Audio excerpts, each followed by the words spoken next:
Listen, your biggest opponent isn't the person next to you.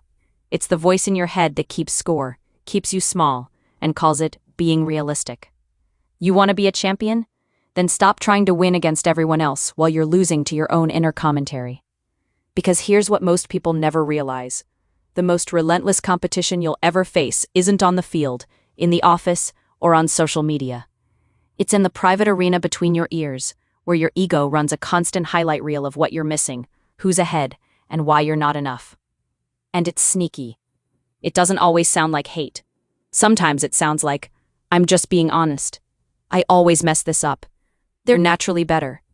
Don't even try. You'll look stupid. That's not truth. That's programming. Therapists call it self-talk, your internal dialogue, and it's not harmless background noise.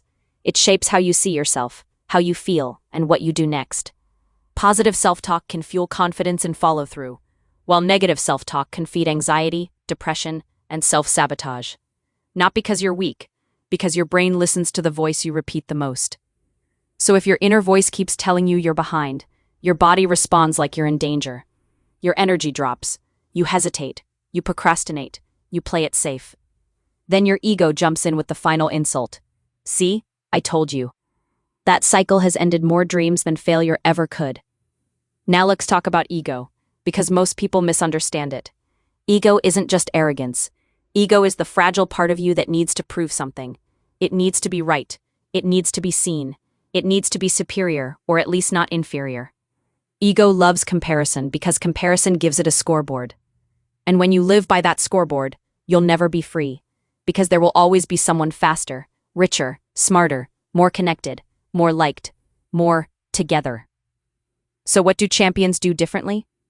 They stop competing for validation and start competing for mastery. They don't silence their inner voice, they retrain it. Here's the good news. Your brain is built for change. Neuroscience calls it neuroplasticity, the brain's ability to rewire itself based on what you repeatedly think, focus on, and practice. In other words, your thoughts aren't just opinions floating around, they're instructions. Repeat the same negative script long enough, and your brain builds a well-worn path straight into doubt. But repeat a stronger script, consistently, and you create new pathways that support resilience. That's not motivational fluff. That's how your brain adapts. So let's make this practical. Step 1. Catch the voice in the act. Most people try to be positive without ever listening to what they're actually saying to themselves. Stop paying attention. For one day, become an investigator. When you hesitate, when you get irritated, when you feel insecure, pause and ask, what did I just tell myself? Better yet, write it down. A thought journal isn't cheesy, it's data. And awareness is power. You can't change what you won't name. Step 2. Challenge the lie. When your inner voice says, I failed, ask one simple question. Is that a fact or a story? Maybe you didn't fail. Maybe you learned. Maybe you got feedback.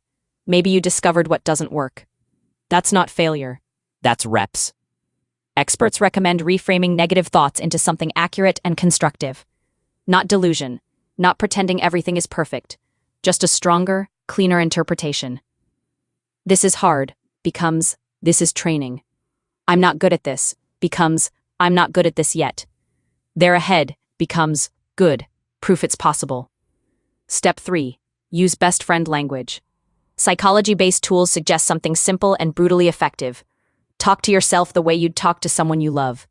Because let's be honest, if a friend came to you and said, I'm struggling, you wouldn't respond with, yeah, you're pathetic, you always choke. But that's what many people say to themselves daily, and then wonder why they don't feel confident. Your inner voice should be a coach, not a heckler.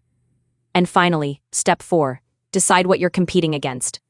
Not other people, not their highlights, not their timeline. Compete against your excuses. Compete against your old patterns. Compete against the version of you that quits when it gets uncomfortable. That's the real championship. So here's your challenge. Today, pick one negative line your ego repeats and rewrite it. Out loud.